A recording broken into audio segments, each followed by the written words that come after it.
Boa tarde a todos.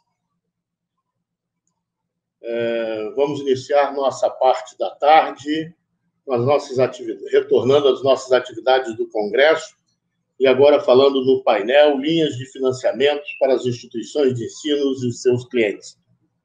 Nesse momento, eu queria convidar para que acesse a nossa sala o senhor Ricardo Salvato.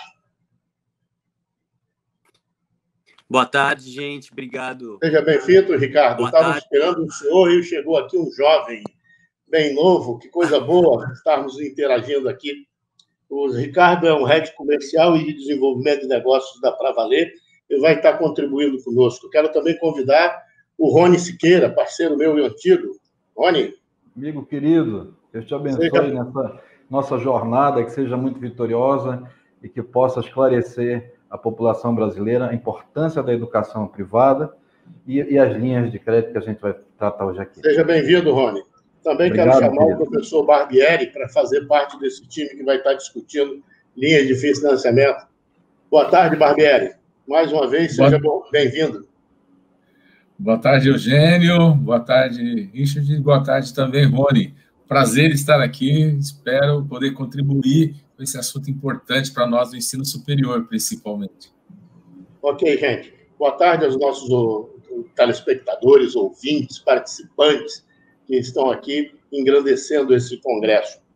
Bom, como eu disse, nós vamos falar de linhas de financiamento e eu vou procurar, pessoal, tentar ser bem rígido nos nossos tempos para que a gente não possa interferir nos outros painéis que estarão ocorrendo. No final, nós vamos interagir com o público que estarão fazendo algumas perguntas, tá ok? Então, vamos lá. Para essa primeira pergunta, para cada um de vocês, eu vou destinar 7 minutos e vamos tentar ser rigoroso. Eu vou botar até aqui um cronômetro para que a gente respeite. Mas vocês acham que têm liberdade e condições de controlar esse tempo. Eu estou vendo que o Ricardo saiu da tela. Voltou, não? Está voltando. Está ruim por aqui. Está vindo aí. Pronto. Então, vamos lá. As escolas da rede particular, nesse momento em que a pandemia provocou uma mudança no cenário em que vivemos, ou vivíamos, né, anteriormente, buscam soluções de ordem econômica e financeira para ela, instituição de ensino, e também para atender as famílias que apresentam dificuldades em seus orçamentos familiares, possibilitando, assim, tomar serviços no setor educacional particular. A gente sabe que o financiamento estudantil é uma solução para a família e também para o aluno que deseja fazer um investimento naquilo que pode mudar a sua vida, transformar o seu futuro, possibilitando novas oportunidades e, acima de tudo, também permitindo uma mudança da nossa sociedade com a qualificação desse aluno. Olhando nesse aspecto, eu vou fazer uma pergunta a cada um de vocês, correto? Começando por Ricardo. Ricardo, o Pravaler é uma instituição que trabalha com financiamento educacional. O que o mercado oferece para as nossas famílias e quais são os diferenciais que o Pravaler aqui apresenta? Eu quero aproveitar ainda e fazer uma pergunta. Existe alguma possibilidade desse serviço que vocês prestam também trabalhar com o setor de educação básica, além do ensino superior que vocês atuam? Perfeito, ótima pergunta. Mais uma vez, obrigado pela oportunidade. Minha conexão não estava muito boa, eu entrei e saí. Mas, enfim, falando um pouquinho do Pravaler, tá? Pravaler, a gente está há quase 20 anos nesse mercado, né? Então, a gente sempre trabalhou muito focado em soluções financeiras para a educação no Brasil. Esse é o nosso negócio, essa é a nossa paixão. Então, hoje, basicamente, quando a gente olha o Pravaler, a gente tem uma estrutura onde toda a experiência do aluno é online. Então, ele entra, faz o cadastro dele, em alguns minutos ele pode ter o crédito dele aprovado. Nossa taxa de aprovação é uma taxa alta, a gente está falando de uma taxa superior a 60%. E é basicamente uma parceria entre o Pravaler, a instituição de ensino para que a gente possa atender esse aluno que tem interesse em viabilizar os estudos dele, né? E aí buscou a solução do Pra Valer. Nosso principal produto hoje é um produto onde o aluno ele paga o semestre dele no dobro do tempo. Então, o carro-chefe do Pra Valer é um produto na modalidade onde boa parte, ou o juros inteiro da operação fica com a instituição de ensino para viabilizar a educação deste aluno, né? E para ele é basicamente metade do valor no dobro do tempo. Então, se ele tem lá, vamos falar de um semestre com mensalidades de R$1.000, né? Ele vai pagar, ao invés de 6 meses de R$1.000, ele paga 12 meses de R$500. E aí isso, obviamente, viabiliza os estudos dele e, geralmente, faz com que a pessoa consiga se planejar a médio e longo prazo e possa garantir os seus estudos, né? E aí o Pra Valer ele não se limita só a esse produto. A gente tem um produto onde ele paga 33% da mensalidade, um produto onde paga 40%, onde paga 60%. A gente também entende que a educação ela é muito mais só do que o ensino superior. Então, a gente trabalha com intercâmbio, trabalha com financiamento da pós-graduação, o EAD, que ele está agora numa curva de crescimento super acelerada, já vinha no movimento de crescimento com essa pandemia, então as coisas tomaram uma outra velocidade. Então, o nosso maior objetivo é basicamente viabilizar a educação para esses alunos e oferecer essa solução de pagamento de forma rápida e fácil para o aluno e para a instituição. É o nosso maior objetivo, né? Até hoje a gente já viabilizou a educação para mais de 165 mil alunos e até 2025 a gente deve chegar em 1 milhão de alunos. E aí a pergunta é boa, né? Quando a gente fala basicamente de financiamento no Brasil, a gente vê um cenário onde as pessoas, principalmente com esse momento de pandemia, estão precisando de soluções diferentes, tanto para manter o curso em dia, né, para pagar os seus estudos, quanto para ingressar. E nessa hora a gente vê sim o financiamento tomando uma proporção muito maior, até porque o FIES, todas as medidas SISU, todas as medidas do governo, apesar de serem muito boas, a gente tem uma questão de volume delas, né? Elas alcançam ainda talvez um público menor do que a gente precisaria para garantir a educação no Brasil. E aí, professor, quando a gente fala de outras modalidades, o Pra Valer, ele olha, hoje basicamente 30 milhões de pessoas pagam por educação no Brasil. E esse a gente enxerga como nosso mercado potencial. Hoje a gente não financia educação básica, a gente está muito focado em intercâmbio, ensino superior, EAD e pós. Nesses segmentos a gente consegue viabilizar diferentes modalidades. Em alguns momentos o aluno paga um pouquinho de juros, em outros momentos ele não paga juros. Esses são os mercados que a gente atua e a tendência é que a gente consiga expandir para outras áreas, conforme você perguntou no começo da tua fala. Ok, Ricardo. Mas ainda insistindo, existe alguma coisa dentro dos planos da Pra Valer para também migrar para a educação básica, ou isso não é um horizonte enxergado por vocês? Isso não é um horizonte de curto prazo. A gente acredita muito que quando a gente olha, por exemplo, cursos de curta duração, ou seja, a gente vê muita gente, por exemplo, na área de tecnologia, vai fazendo cursos de uma duração menor do que seria o ensino superior, né, naqueles cursos de 4 ou 5 anos, e entrando no mercado. A gente acredita que a gente pode fazer diferença, tem muito espaço para ganhar ainda nessas pessoas que estão ingressando no mercado. E aí, futuramente, a gente não descarta a possibilidade de ir para o ensino básico, mas hoje não é o foco do Pra Valer. Ok, eu agradeço a você. Ô, Rony, você que é um parceiro enorme da educação particular, da educação básica, do ensino superior, do ensino profissionalizante, fazendo um trabalho bem diferenciado pelo Brasil, principalmente aí no Amazonas, Manaus, né? Eu gostaria de lhe fazer uma pergunta e, ao mesmo tempo, um questionamento, né?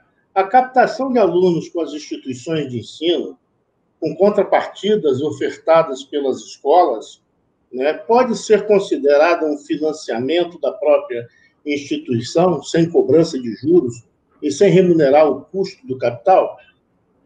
E aí eu aproveito, e como que a escola administra essa contrapartida nesses planos de captações que nós temos aí pelo país? O que você pode me dizer disso?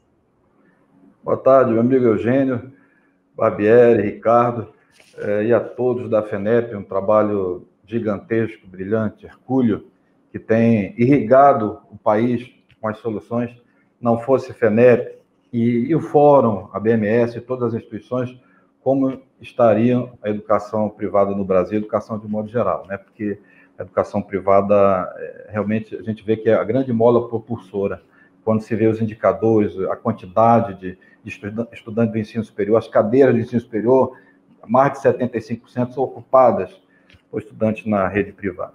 Bom, eu vou fazer um pequeno preâmbulo para responder a tua pergunta.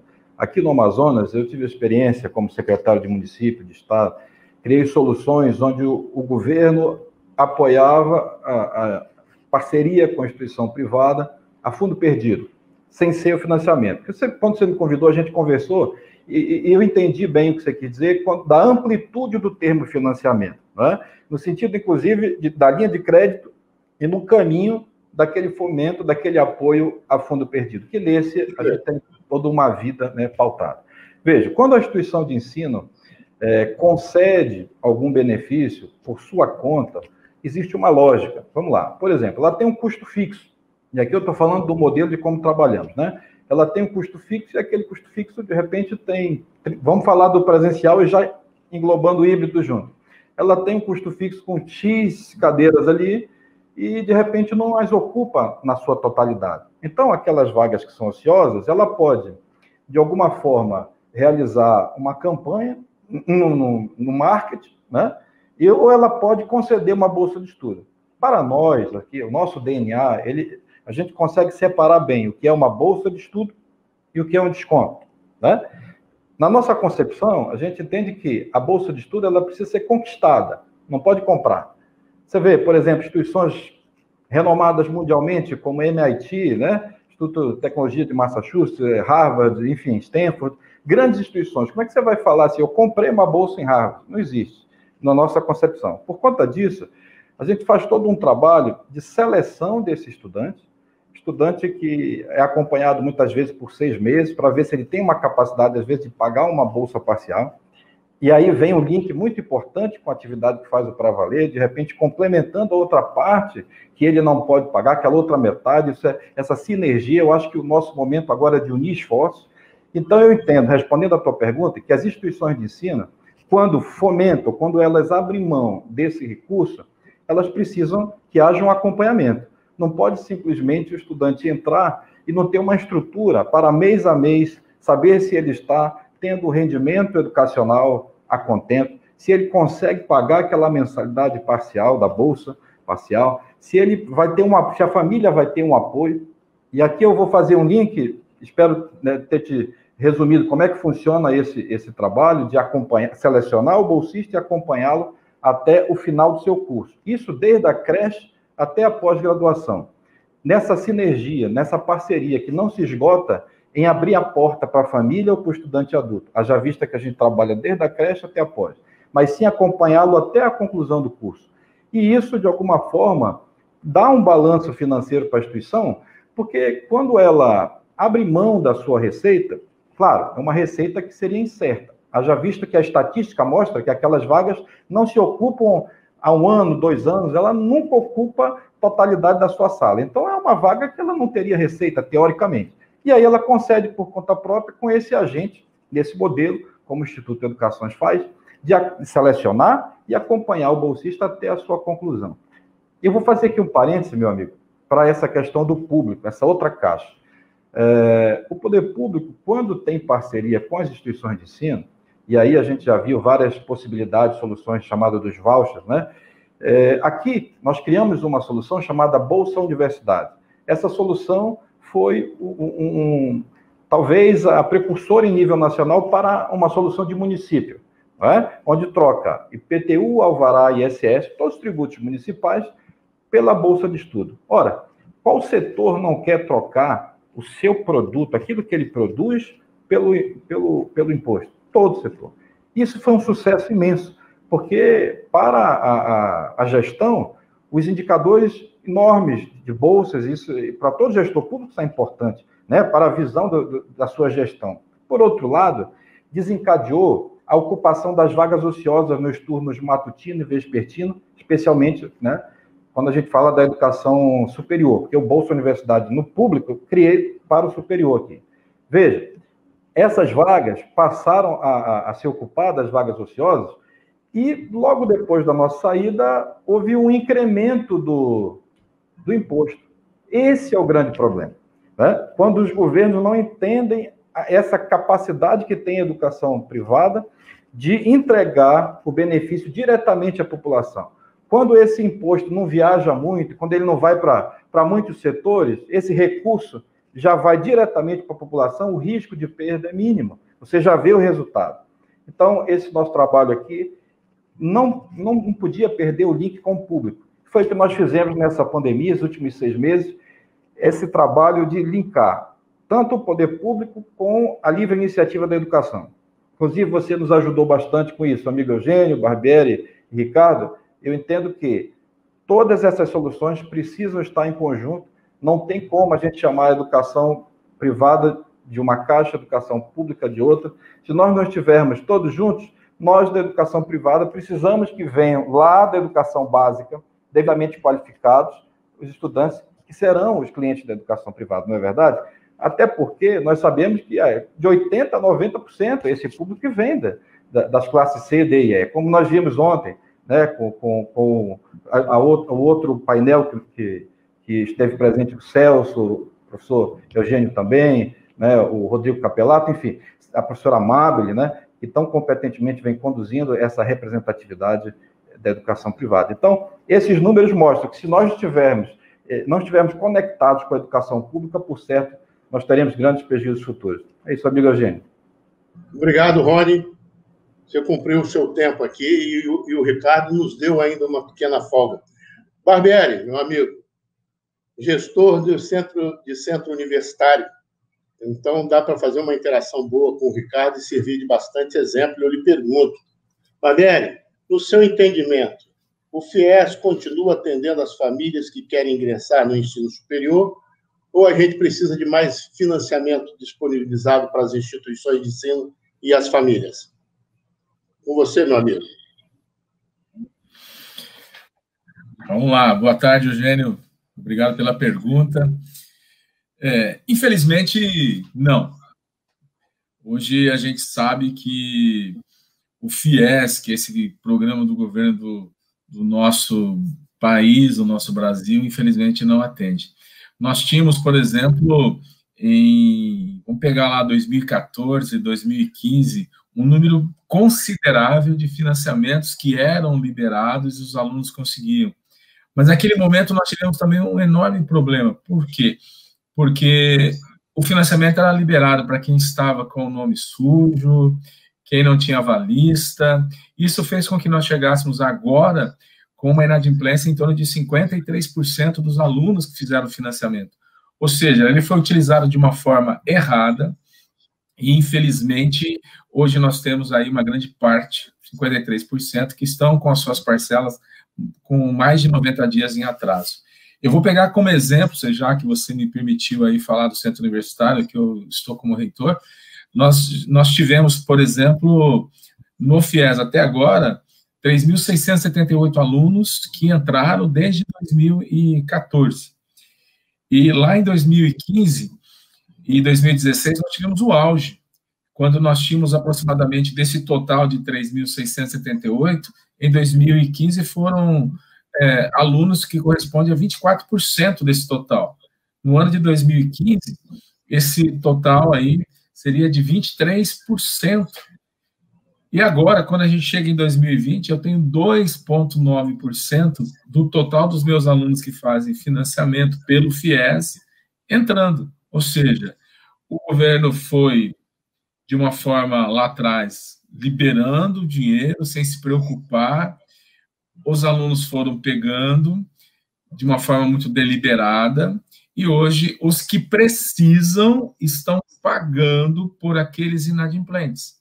Então, existe hoje no mercado uma grande quantidade de alunos que precisam e eles não irão conseguir através do FIES, porque não tem dinheiro para isto. E porque a inadimplência alta também não permite o governo fazer esse investimento.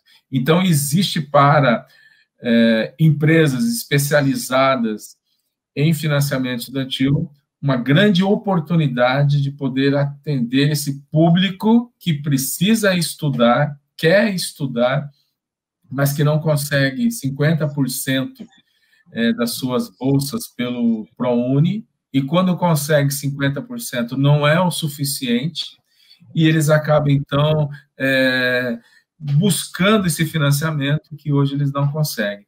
Então, existe hoje um mercado muito grande para as empresas que queiram fazer o financiamento, porque o governo, devido à facilidade lá atrás, devido à alta inadimplência, hoje ele não consegue atender. Então, existe uma necessidade, uma carência muito grande.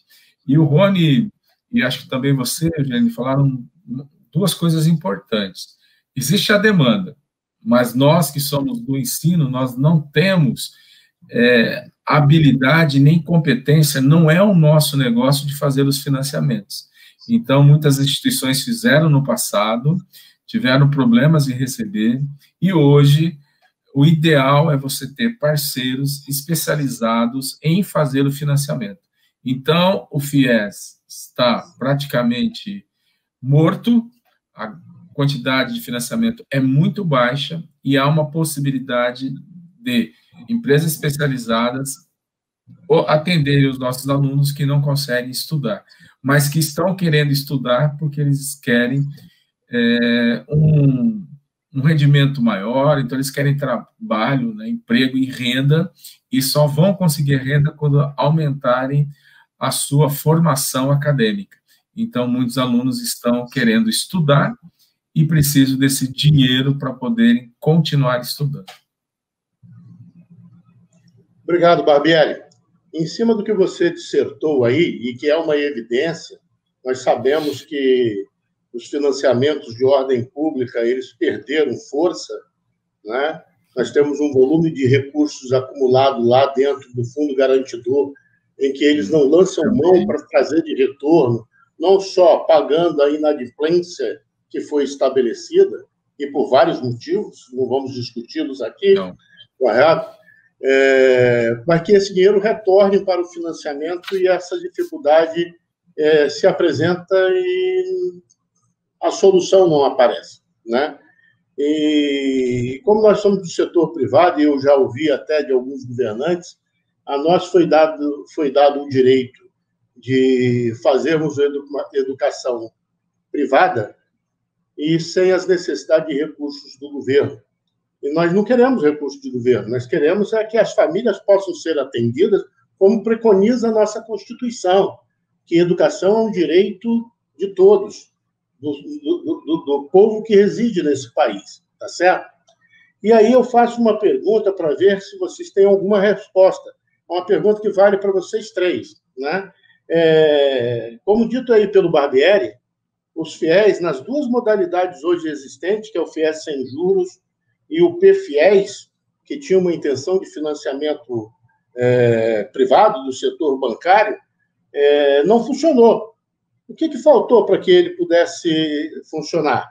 E a outra coisa, olhando para os outros segmentos, que não é só do ensino superior, mas que também forma mão de obra para o mercado, como o ensino profissionalizante, e ainda mais, quem dá sustentabilidade a tudo isso, a educação básica, na opinião de vocês, precisam de agentes financeiros? São duas perguntas. Primeiro, por que o FIES não funciona mais? E outra, se esses outros setores que formam pessoas precisam de financiamento. Vamos começar aí pelo Ricardo, para obedecer a ordem. Vamos, professor. Eu acho que o professor Barbieri trouxe uma questão muito boa na última resposta dele, onde basicamente dá para entender que um dos pontos que prejudicou todo o FIES foi uma parte de planejamento financeiro. Então, para fazer na volumetria, que era interesse do governo, fazer basicamente precisaria de um planejamento totalmente diferente. Então, na minha percepção, as coisas não funcionaram ou não andaram como seria melhor para o nosso país, porque acho que faltou planejamento, faltou mais espaço de orçamento, tem uma questão financeira que não estava bem acomodada nisso, né? E aí eu realmente eu concordo muito com o que o professor colocou, e na minha percepção, o programa agora, quando eu olho o PFIES, eu já tenho um otimismo maior, porque eu acredito que ele tem uma junção entre o público e o privado. Obviamente, as coisas elas precisam de tempo para se acomodar, para que se ajustem no melhor formato, mas a gente aqui no Pra Valer está muito otimista, que o PFIES pode ser uma boa saída. De novo, eu acho que tudo precisa ir... A gente precisa ir ajustando e trabalhando bem o PFIES para que ele tenha volumetria, que basicamente possa atender uma quantidade maior de alunos. Mas o PFIES me parece um bom caminho.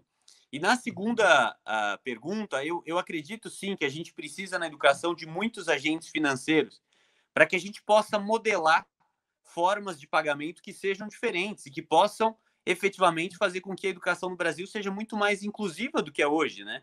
Então, a gente precisa ter mais programas onde, por exemplo, o aluno cursa e aí, mediante a comprovação de renda, ele possa pagar no futuro, que a gente vê isso acontecendo em outros países. Agentes como o Pra Valer estão cada vez mais fortes nesse mercado. E aí a gente vê também o crescimento de modalidades diferentes, como curso de curta duração e outros cursos, onde efetivamente o agente financeiro pode fazer muita diferença. Então, professor Eugênio, eu acredito que pode ser um fator de transformação para a educação. A gente, por exemplo, no Pra Valer, vou dar um exemplo, a gente viveu esse movimento onde muitas instituições acabaram sofrendo junto com o FIES, vamos dizer assim, né? E criaram financiamento próprio. E que agora várias delas, por exemplo, a gente está fazendo aquisição dessas carteiras, porque venceu, o aluno se forma, essa perda para a instituição de ensino é algo muito grande, e aí você precisa de um player, um agente financeiro que entenda efetivamente desse outro mercado que não é educação. Na minha percepção, a gente precisa cada vez mais ter agentes financeiros nesse mercado para que a gente garanta que a instituição de ensino foque em dar o melhor conteúdo em sala de aula, foque em ter o melhor material de AD, foque em ter o melhor formato ali no híbrido, enquanto os agentes financeiros façam com que essa conta pare em pé. Essa é a minha grande expectativa em relação aos próximos movimentos na educação. Obrigado, Ricardo. O Rony, e aí, qual é a sua contribuição? Amigo Eugênio, Ricardo, Barbieri, se a gente fizer uma breve linha do tempo, a gente percebe que até 2017 tinha um perfil, não é isso? De 2018 para cá, a gente veio numa desidratação muito latente do FIES. E as questões, como o Ricardo pontuou e o Barbieri também, do retorno, do pagamento. Você vê, anteriormente a gente tinha um perfil que o estudante passava 18 meses para que ele começasse a pagar, né? Então, ao passo que essa mudança drástica aconteceu, você tem uma retração natural do mercado. Muitos estudantes, faltando agora para as nossas seleções aqui, eles têm medo de adentrar a instituição de ensino, né? E isso eu vejo, falo com essa turma o dia todo, todos os dias. Então, às vezes, é por conta da sua limitação econômica, e ele acha que não vai encontrar de repente, uma sinergia ali naquele ambiente, que ele não vai estar bem naquele ambiente. Já tem isso. Imagine você, uma família que tem esse perfil, de repente, com dificuldades de ir até uma agência bancária. Se não tem um processo animador, se não tem um acolhimento, como, em parte, havia, tratando diretamente na própria instituição aquela orientação para o financiamento, eu não vejo como a grande maioria dessas famílias terem acesso.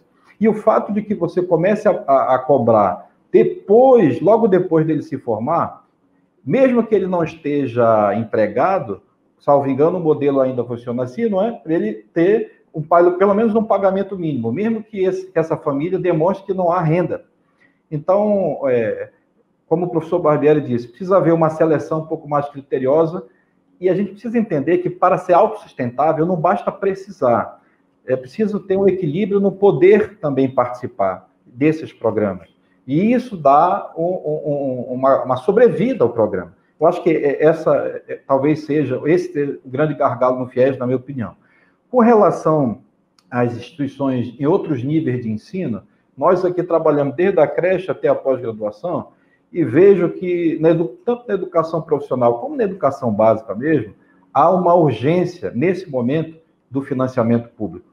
É muito importante que a gente possa perceber essa sensibilidade nos governos, nas três esferas, para que possam abrir esses caminhos, e eu vejo a FENEP lutando muito por isso, e alguns estados já começa a acontecer, com alguns exemplos de voucher, se não me engano, São Paulo já começou a acontecer, né? Falando em São Paulo, outro dia eu conversei com o Benjamin, ele dizia, e nós temos lá em São Paulo 2.400.000 estudantes, desses, 1,5 milhão devem estar na classe C, D e E, classe econômica C, D e E.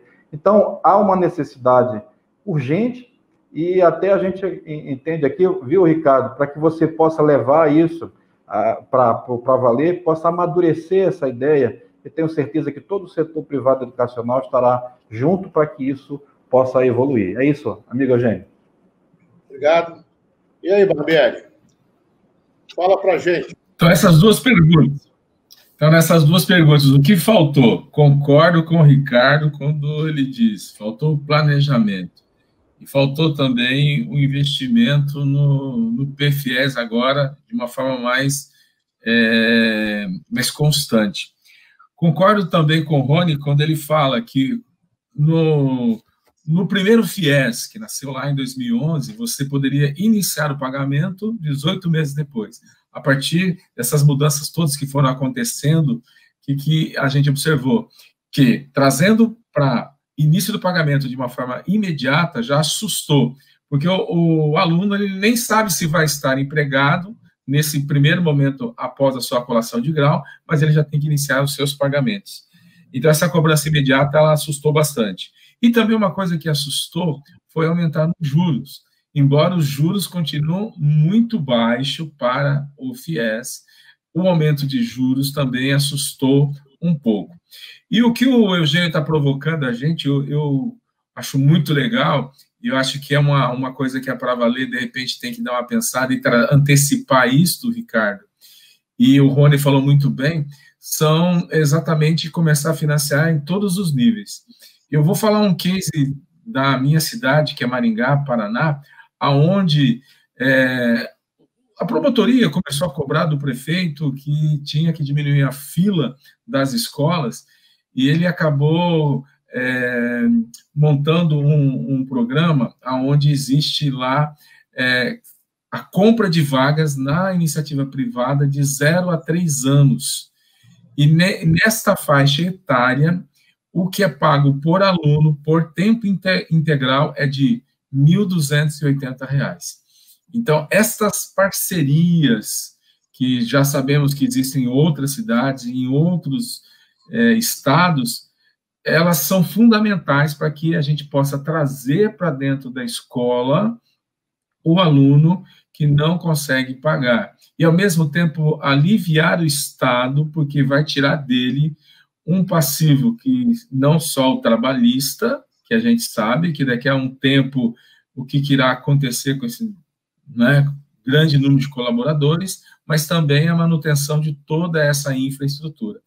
Então, Eugênio, o que faltou foi planejamento, investir mais no PFIES, também o que levou a aumentar aí a aversão, o medo do aluno foi pagar imediato a sua colação de grau, e essa cobrança imediata assustou. E em outros níveis, eu acho que vale muito a pena quem tem aí a expertise de pensar em investir nos níveis abaixo, na educação básica, principalmente porque os pais querem e precisam colocar os seus filhos nas instituições que têm uma melhor qualidade, e para isso eles têm até o interesse de fazer um financiamento para oportunizar os seus filhos e estudarem. Obrigado. Eu vou aproveitar aqui o gancho que vocês três acabaram me dando, e para depois fazer uma próxima pergunta, lembrando do que já foi discutido em 2 painéis anteriores, tanto de cenários como da reforma tributária, em que eu também tive participação. Realmente, quem toma o serviço da escola particular, e aí nós estamos falando da educação infantil ao ensino superior, são as classes C, D e E, né? E quando nós falamos de financiamento, não é a classe A e B que está procurando esse tipo de serviço. Quem está procurando são as pessoas que estão dentro dessas classes. Se vocês derem uma olhada no ensino superior, quase que 90% de todas as matrículas existentes nas instituições, quase 90% das matrículas existentes nas instituições são pessoas que estão nas classes C, D e E. O pessoal que está no topo da classe C ainda consegue se resolver com recursos próprios, desde que não seja um curso como medicina, que tem um custo elevadíssimo, e aí, então, não estaria sendo abrigados sem a possibilidade de financiamento, né? Então, as classes D e E, que são as que estão mais impactadas dentro do sistema econômico nacional, elas precisam realmente, se querem mudar a sua vida, investir naquele bem mais precioso que é a educação, lhe possibilitando uma mudança futura nas suas oportunidades e criando novos caminhos, principalmente no mercado de trabalho. Então, vamos lá focando na classe D e E, né? Que quem busca mais esse financiamento e boa parte da classe C. Em cima disso, ainda posso fazer uma seguinte afirmativa. Se nós olharmos a educação privada, essa modalidade mostra que nós desoneramos o Estado em um valor que se aproxima, segundo alguns trabalhos, de 225 bilhões de reais anuais que o governo deveria estar investindo sobre essas pessoas. Então, a escola particular não é um luxo. Ela nasce como uma solução para as famílias e nasce também como uma solução para o Estado. Nós desoneramos o Estado e geramos bastante empregos e tributos, né? Então, o que eu quero dizer com isso?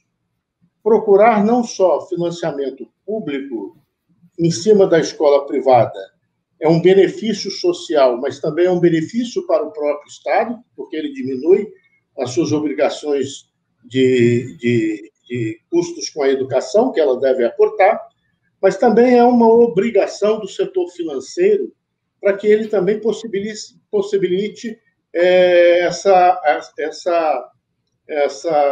ferramenta para que a sociedade possa fazer o uso, né? Nós não podemos olhar simplesmente com o negócio e esquecermos aquilo que é principal para o país, que são as pessoas. Capital maior são pessoas, e aí em cima nós temos que trabalhar. Então, eu vou aproveitar aqui e insistir até no assunto que nós estamos debatendo, sendo a educação particular que desonera o Estado nas 3 esferas. Eu não estou falando só de governo federal, estou falando na esfera municipal, estadual e federal, correto? Na opinião de vocês, o que falta, na opinião de vocês, então vou ficar bem livre para vocês trabalharem, tá? O que falta para que as políticas educacionais públicas do país possam gerar financiamento para essas famílias menos favorecidas? Eu vou começar agora com o Barbieri. Vou dar um tempo para o Ricardo pensar. Eugênio, a nossa nação, nosso país, nunca focou de fato na educação. A partir do momento que nós tenhamos governos dando realmente prioridade na educação, eu acredito que nós vamos ter investimentos que vão sair do município, do Estado, até a União, bem como também a iniciativa privada. A prova está aí, nós estamos no momento de quarentena, tudo está aberto, tudo está funcionando, menos as nossas escolas. E as nossas escolas que são muito, mas muito bem reguladas. Então, a partir do momento que o governo não valoriza a educação, pode ser que queira voltar na época dos coronéis, né? Fica fácil fazer a gestão com pessoas ignorantes. Então, enquanto nós não encontrarmos realmente, de fato, um projeto de educação de Estado, e não aquele de governo que vai lá, toda eleição, como está acontecendo agora, vai acontecer a partir de segunda-feira, olha, meu foco vai ser educação, vai ser saúde e vai ser segurança. A gente sabe que é sempre, na grande maioria das vezes, uma falácia. Então, o que nós precisamos é ter a educação sendo tratada de uma forma prioritária, para que a gente possa melhorar a formação dos nossos alunos, a formação dos nossos trabalhadores, e, é claro, quando a gente fala em trabalhadores, começando pelos nossos professores. Então, é um projeto de Estado para a educação. Com esse projeto de Estado, nós vamos abrir oportunidades de financiamentos externos, né, das nossas instituições, como também municípios, Estado e até a própria União, vendo que temos que investir para trazer mais pessoas para dentro das nossas instituições. Hoje, se nós pegarmos de 24, 25 anos até 50 anos, a gente deve estar aí com mais ou menos uns 5,5%, 6% de pessoas com ensino superior. Se nós pegarmos aqui na América Latina, se nós pegarmos o Chile, está com quase 50%. Ou seja, pega a Coreia também, a Coreia passa um pouquinho de 50%, é um absurdo. Então, nós falamos de uma política de Estado priorizando a educação como sendo a mola propulsora do desenvolvimento do nosso país. E deixarmos de ser um país em desenvolvimento e irmos em linha mesmo para um país de primeiro mundo. Obrigado, Barbieri. Ô, Rony, vamos lá. Meu amigo, a gente precisa pensar no macro, né? Eu tive essa experiência de gestor público, hoje estou aqui acolhido por vocês, pela livre iniciativa da educação, já há 7 anos, mais de 50 mil famílias beneficiadas com educações, Instituto Educações em nível nacional agora, recentemente com a nossa sede agora também em São Paulo, são 6 cidades que a gente convive com esses sotaques, e em nível nacional remotamente, mas eu consigo enxergar da seguinte forma: o Fórum das Entidades Representativas, muito capitaneado pela FENEP, pela própria BMS, mas o Fórum, de um modo geral, precisa criar uma força-tarefa para reunir com esses governos, para que haja, nesse momento, agora, com essa urgência da gente não saber o que nos espera em 2021, nós precisamos ter uma grande força-tarefa para fomentar, principalmente, a educação básica. É um terror que nós estamos vivendo. Eu tenho trabalhado com dezenas, centenas de escolas, principalmente aqui no Amazonas, mas os parceiros em nível nacional, muitas escolas fechando, muitas pessoas adoecidas, mantenedores em depressão, um caos que só existe porque o governo tem uma tendência muito forte de jogar para a torcida, de investir no carnaval, de investir na Olimpíada, né? De investir na Copa do Mundo, quando, na verdade, o grande tesouro nacional está sendo esquecido. E o que a gente entende de tudo isso? Quando é possível você trocar o tributo, por exemplo, o tributo ali municipal, pela bolsa de estudo, por que não faz? É uma decisão, mas toda decisão vai precisar de um agente animador, né? Eu deixo essa provocação para que o Fórum crie uma força-tarefa que reúna com esses governadores ou com seus secretários de finanças, porque realmente é no caixa que mexe, na arrecadação, não é? Para que tudo isso, desse grande movimento, a gente tenha algum resultado nesse momento tão urgente. Para concluir, você vê, muitas vezes, o tributo municipal de um motel 2%, da escola é 5%. Então, há algo muito errado, que nós precisamos, agora, nesse momento, unir forças. E está aí o Pra Valer, que pode trazer, novamente a gente o provoca, né, para que ele leve para os seus, quem sabe até muito em breve a gente tenha essa devolutiva, de, quem sabe, estar junto com esses programas governamentais ou no terceiro setor, como nós atuamos, eles complementando também a educação básica. Obrigado, Rony. E aí, Ricardo? Eu já tenho uma pergunta de telespectador para você, mas vou deixar primeiro você está falando sobre o que você pensa desse tema que eu abordei. Tá bom, perfeito, Eugênio. Bom, minha percepção, tá? Os programas do governo, eles vão ser sempre grandes aliados, né, quando a gente olha do avanço da educação no Brasil. Então, esse é o principal ponto. Só que ele não pode ser a única solução, né? A gente não pode depender só do programa do governo. A gente precisa, primeiro, a nossa leitura aqui no Pra Valer é que esses projetos são sempre projetos de longo prazo, então a gente precisa de tempo para que essas políticas possam melhorar, para que as coisas possam avançar. Essa é a nossa leitura. E o segundo ponto é que não existe um esforço relacionado a essas ações governamentais. A gente precisa dar opções para esse aluno. A gente precisa ter um casamento de iniciativas, por exemplo, de instituições financeiras, como o Pra Valer, a instituição de ensino também pensando outras saídas, e esses programas do governo tudo isso deveria e precisa cada vez mais andar em conjunto, em paralelo. E aí eu acho que o nosso principal desafio é, por exemplo, a gente tem 75% hoje dos alunos estão na educação privada, quando a gente fala do ensino superior, né? E aí a gente precisa, a 6 mãos, vamos dizer assim, né? Agente financeiro, instituição de ensino e basicamente o governo, pensar quais são as soluções e opções que a gente dá para esse aluno. Por aqui, eu reforço, a gente está otimista com o PFS. A gente acredita que pode ser um bom caminho. E, obviamente, ele vai precisar de tempo. Mas tentando colocar aí uma resposta clara para a tua pergunta inicial, eu acredito que a gente precisa agora de tempo e fazer com que as ações que estão rodando entre instituição de ensino, governo e agente financeiro estejam cada vez mais sintonizadas para a gente dar a opção para o aluno. Esse é o ponto fundamental na nossa cabeça por aqui. Legal. Então, vamos aproveitar, continua contigo, Ricardo, que o Jorge Figueiredo está fazendo uma pergunta e eu vou direcionar para você em fazendo uma insistência danada nos produtos do Pra Valer. Ele pergunta aqui, por que não há produtos de financiamento de anuidades para a educação básica? Quer que eu repita?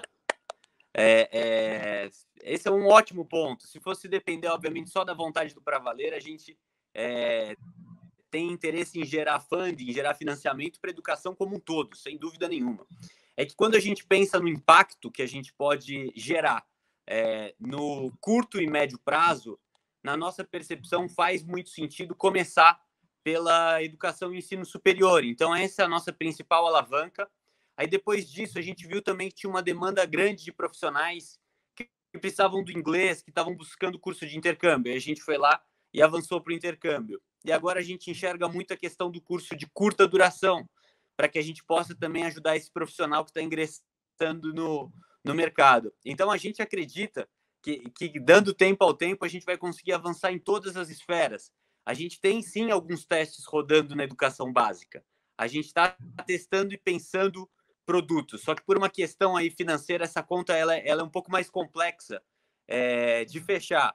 Mas a gente, de forma geral, está olhando, quando olha os testes do Pra Valer, a gente olha o mercado como um todo, só que a nossa atuação hoje ela está 100% focada nos produtos que eu coloquei, que é intercâmbio, graduação e pós. Mas ao longo do tempo a gente vai avançar para isso sim, sem dúvida nenhuma.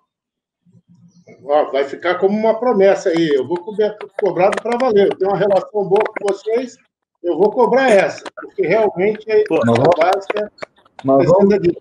Gente, nós vamos te cobrar para valer. Eu tenho uma outra pergunta que foi feita pelo Paulo, mas agora direcionada para o Barbieri, tá bom? E o ProUni? O que os senhores acham que vai ser o futuro dele?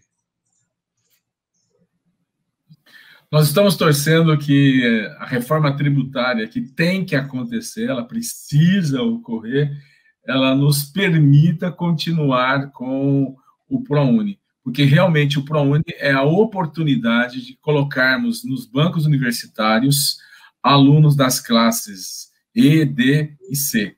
Então, atendendo lá quem tem renda familiar de até um salário mínimo e meio per capita, com bolsas de 100%. E atendendo alunos que têm renda familiar de até 3 salários mínimos per capita, com bolsas de 50%.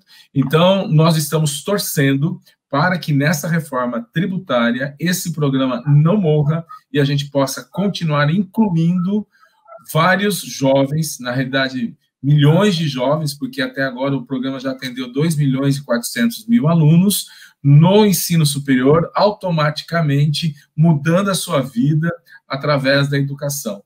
Porque muitos dos alunos que você conversa, que estão no ProUni, ele é o primeiro de uma família, ou o segundo de uma família, de muitos membros que chegou até o ensino superior.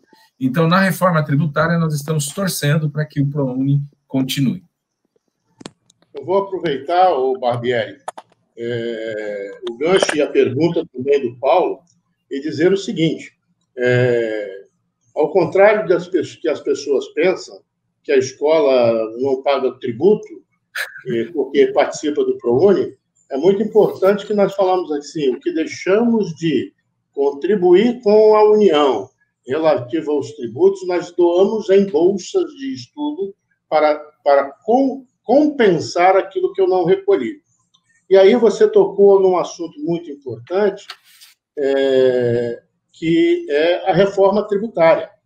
Se nós não tomarmos um cuidado, o PIS e o CONFINS saem fora da composição dos tributos federais e fica somente o imposto de renda e a contribuição social. Saindo fora o PIS e CONFINS, que é exatamente sobre toda a receita que foi emitida, esse programa desidrata violentamente. Então, é obrigação não só de nossas instituições lutarmos por um programa muito importante, como foi dito para você, de acesso das classes menos favorecidas, e falar com a população que ela deve exigir dos seus deputados, dos seus senadores, do Executivo Federal, de que esse programa possa continuar e não ser excluído da forma que ele é substitutivo de impostos. Senão vai deixar de ser interessante para a instituição, porque ela vai ter um crescimento na sua carga tributária. E, consequentemente, isso torna muito mais caro, e, consequentemente, se torna muito mais difícil de financiar, e, consequentemente, impede o acesso das classes menos favorecidas. O que eu posso dizer para o Paulo e para os demais é que a FENEP e o Fórum estamos lutando muito lá na questão da reforma tributária para que isso não possa ocorrer. E a gente acredita que o ProUni é um grande programa para o Estado. Ok? Ô, Eugênio, eu posso contribuir? Hoje nós participamos de um painel falando sobre a reforma tributária, sobre o ProUni em específico, e o aluno que estuda na instituição privada, que hoje corresponde a 76% do aluno do ensino superior, tem um custo para a União de 16% do que custa na própria universidade pública. Então, investe na privada, o governo investe só 16% do que investiria na pública, na federal, para formar o mesmo aluno. E com a mesma qualidade, porque a avaliação final demonstra isso, né? Então, o ProUni é uma solução, não tem a menor dúvida. E a gente tem expectativa de que isso continue. Eu vou agora aqui abrir para que eu não estou recebendo mais nenhuma pergunta nesse momento, né? E eu vou aproveitar aqui e fazer uma pergunta para vocês, mas que você tem pouco tempo para responder, tá bom? Vocês têm cada 1 minuto e 30 segundos. Vocês viram como é que foi cirúrgico, né? Olhando o futuro do aluno, desse aluno que vem da classe C, D e E, e ele tomando esse financiamento que existe no Pravaler, correto, por exemplo, existem outros no sistema financeiro, o Sicob está fazendo alguma coisa, o Bradesco também faz alguma coisa, mas já muito consorciado com o Pravaler. Então, tem outras instituições que também estão trabalhando aí no mercado.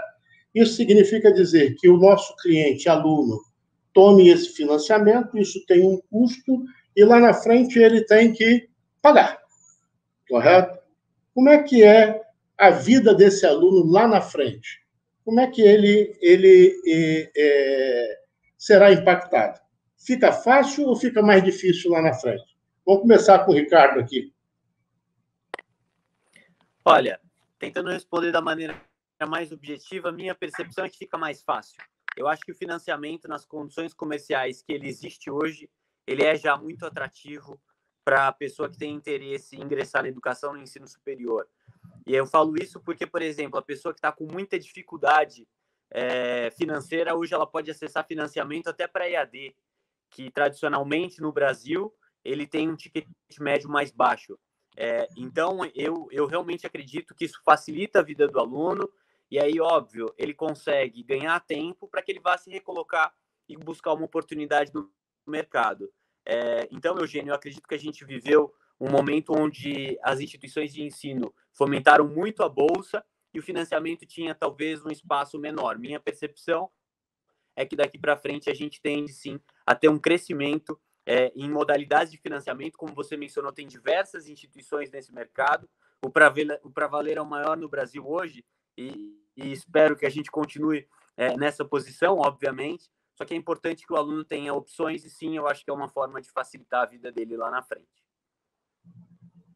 Olha, o Ricardo tomou um tempo de vocês. 1 minuto para você, Barbieri, para depois a gente ir para as considerações finais. O que você me responde? Eu concordo com o Ricardo, concordo que ele esteja nessa linha de pensamento, porque a educação transforma a vida das pessoas, transformando a vida das pessoas, elas vão poder entrar no mercado de trabalho com maior valor agregado na sua formação, automaticamente ganhar mais. Então, ele vai ter uma melhor qualidade de vida quando ele estiver graduado, quando ele estiver pós-graduado. Então, eu concordo com a opinião do Ricardo. E vou dizer que existem muitas histórias nas nossas instituições, quando você conversa com os alunos, que eles dizem exatamente isso. Ainda bem que eu consegui, ainda bem que eu me formei, e hoje eu tenho uma outra vida, eu já fui promovido, hoje eu ganho muito mais que eu ganharia se eu não tivesse uma graduação, se eu não tivesse uma pós-graduação, e até mesmo se eu não pudesse ter feito lá uma segunda língua, até uma terceira língua. Então, é isso mesmo. Obrigado, Barbieri. Rapidamente, Rony. Perfeito. Sobrou 1 minuto para você, Rony. Perfeito. Deixa eu te dizer, esse modelo onde o estudante, do financiamento, onde ele pode pagar depois, realmente ajuda muito. Por outro lado, eu recebi uma mensagem aqui de uma professora que está vendo no YouTube, ela perguntou, mas professor, me conte com relação a pagar com serviço. Eu não vejo nenhum problema, principalmente na área da saúde e algumas áreas estratégicas. Os governos não têm gestão. Ponto. Acabou, idiotizou a discussão. Sem a gestão, a gente não avança, porque se tem uma gestão no sentido de otimizar esse recurso humano, aqueles que não estão empregados têm que pagar no FIES um pagamento mínimo, mesmo quando ele está sem renda. Né? Está sem renda, como é que poderia pagar? Então, por que ele não paga com o seu serviço provisoriamente? O que poderia lhe dar, inclusive, experiência para que ele pudesse ter ações, muito mais chance de empregabilidade. Isso é um pequeno reparo. Só rapidamente, meu amigo, saiu a portaria 756, no dia 15/9, e ela deu mais 50 mil vagas remanescentes do FIES. As instituições já tiveram, o Barbieri sabe aí, né, até o dia 24 para fazer esse credenciamento, e vai sair agora o edital para os estudantes. E, infelizmente, são 54 mil para 2021, salvo engano. Então, realmente houve uma desidratação e soluções como o Pra Valer tem uma tendência muito forte a vir preencher essa lacuna. Rony, aproveita aqui e faça suas considerações finais para que a gente encerre esse painel nosso. 1 minuto também, não pode passar de 1 minuto.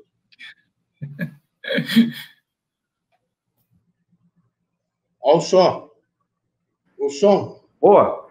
Eu, como estudante, pesquisador, né, eu lá atrás ganhei uma medalha, que é essa aqui, olha, Ciranda da Ciência. E de lá para cá, minha vida foi toda pautada em dedicar-me à inclusão educacional. E hoje eu estou recebendo aqui uma medalha digital, essa que foi a física. Participar com vocês aqui, uma honraria, essa medalha digital. Meu agradecimento, beijo no coração, professor Amabile, professor Ademar, todos que compõem a FENEP. Eu tenho certeza que esse DNA da FENEP está aqui na gente também. Nós somos inspirados, não pelos eventos, não só pelos eventos, mas pelas ações, pela coragem. Eu lembro da professora Amabile enfrentando lá aquela turma, dizendo, olha, vocês acham que é só rico que está na escola particular? É o maior engano que os governos têm. E quando fizeram aqui essa violência de querer, nas assembleias, nas câmaras, mesmo sabendo que era a pauta federal, lançar para reflexão, dar descontos lineares de 30%, essa violência nós conseguimos vencer. Isso está pacificado. A educação provou que é protagonista desse processo de equilíbrio da humanidade e que dentro do ambiente escolar há o aculturamento para nós defendermos, para nós cuidarmos da saúde, ao revés do que diziam. Tem que fechar bar, tem que fechar tudo, menos escola. Deus abençoe. Obrigado, Rony. Tamo junto. Ricardo, por favor, 1 minuto. Gente, obrigado pela oportunidade, obrigado pela conversa. Acho que aqui a gente já tem uns bons insights do que a gente deveria fazer. Aqui no Pra Valer a gente confia muito que as coisas vão melhorar. e a nossa contribuição é para que a gente consiga efetivamente fazer diferença na educação. Então, muito obrigado pela oportunidade, obrigado pelo espaço. Valeu, gente. Obrigado, Ricardo. Barbieri, também 1 minuto, por favor. É um prazer conhecê-lo, Ricardo, de uma forma virtual. Prazer revê-lo, Rony, por aqui, né? Prazer estar aqui. Hoje nós já fizemos com este o segundo painel, né, Eugênio?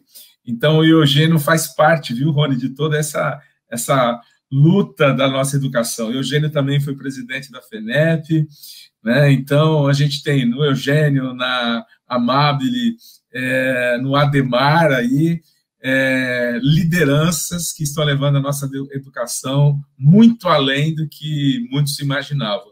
Então, muito obrigado à organização, muito obrigado a este momento de estarmos aqui juntos e vamos lá, educação tem que ser prioridade mesmo. Obrigado, pessoal, pela participação de cada um de vocês. Agradeço muito as contribuições que foram colocadas e uma boa oportunidade de aprender sempre muito um pouco com cada um de vocês. Agradeço a organização e a gente vai encerrando agora o nosso painel, agradecendo a todos aqueles que estiveram nos vendo durante esse momento da tarde. Um bom final de semana a todos. Muito obrigado. Obrigado, Eugênio, Leonardo, Wallace, todo mundo. Deus abençoe a todos. Amém.